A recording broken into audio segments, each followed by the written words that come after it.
Venom, my guy, thank you for sitting down and having a cup of coffee with me. I appreciate it. Thank you for having us. What are you eating these days? Venom, that is a very personal question. I really just wanted to talk about TV, movies, and everything in between. But currently, I'm drinking an espresso with oat milk and almond cream. We find it funny how you just avoided the question.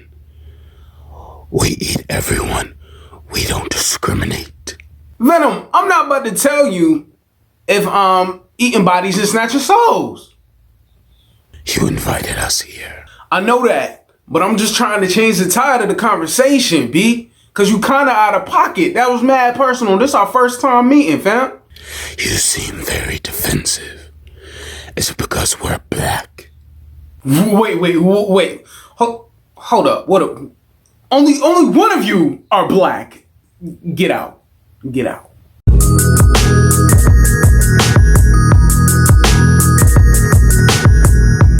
Welcome everybody, I'm RJ of the Nerdy Brew, and here on this channel we talk TV, movies, and everything in between, all while drinking a cup of coffee. Now if you like one of those things or all of those things, why don't you consider like, subscribing, and hit that notification bell, and becoming a fellow Brewster. So today, fellow Brewsters, we are having a coffee talk of Venom, Let There Be Carnage. So the movie stars Tom Hardy, Woody Harrelson, Naomi Harris, directed by Andy Serkis. His name is Andy Serkis. And the premise of the movie is that it takes place sometime after of those events from the first movie. And this detective, Flanagan, goes to Eddie and asks Eddie to bring out some information or be an investigative reporter to get information out of Cletus Cassidy, played by Woody Harrelson, to extract information because just for him alone, for him being such a heinous killer or a person, they enacted the death penalty back in California. So he's on death row and his death is on the way, right? So with his death coming on the way, Eddie goes, investigates, and he goes with Venom, and then they find out that the dude wanted to leave a legacy and mystery because most serial killers are narcissists. And then they also talk about the injustices inside the justice system, how people take plea deals, and how people are wrongfully convicted and on death row. So Venom was like, let me eat these criminals, and Eddie was like, no, you gotta consider circumstances behind certain things. You saw Making of a Murderer. And that was pretty cool for them to just touch that highlight. But then Venom finds out through analyzing the writings, the literal writings on the wall about where the dead bodies were buried that Cassidy wanted to keep hidden. And Eddie found it, and then it put him back in a place of spotlight because he lost his clout in the first movie.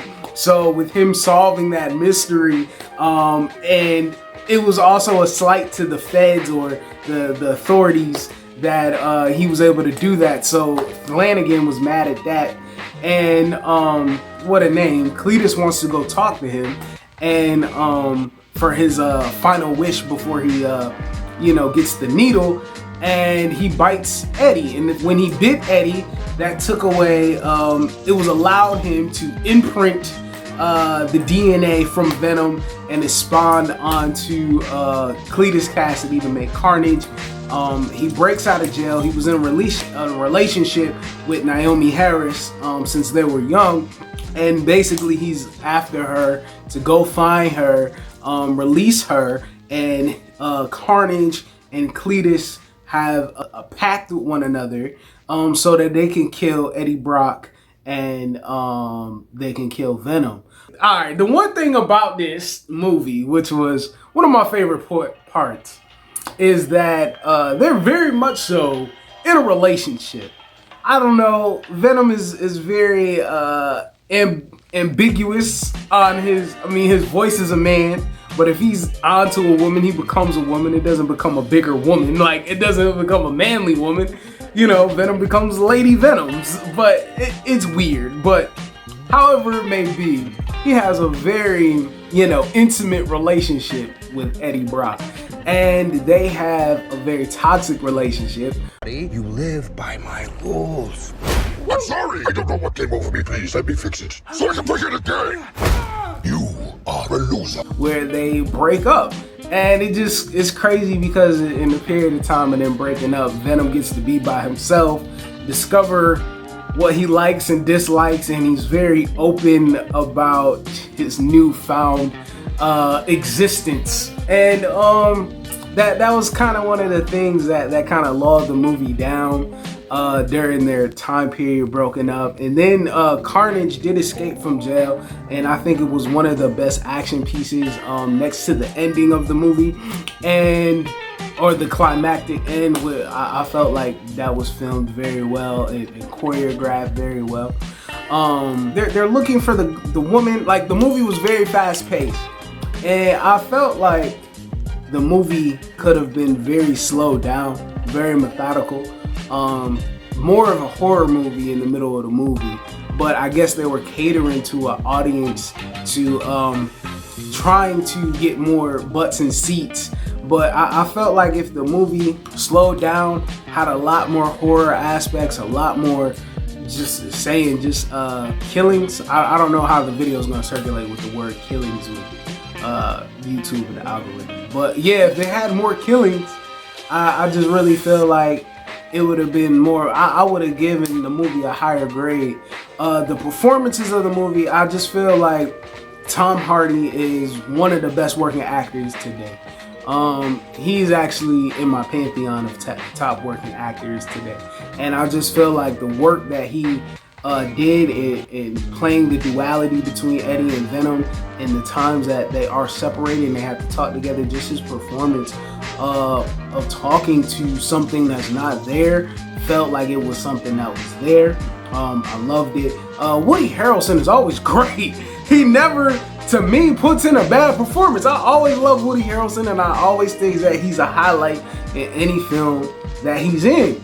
And I felt like he did a good portrayal of Cletus Cassidy. Cletus Cassidy is a little bit more like the Marvel version of the Joker, but what he did in his acting and what was able to be done, I enjoyed it.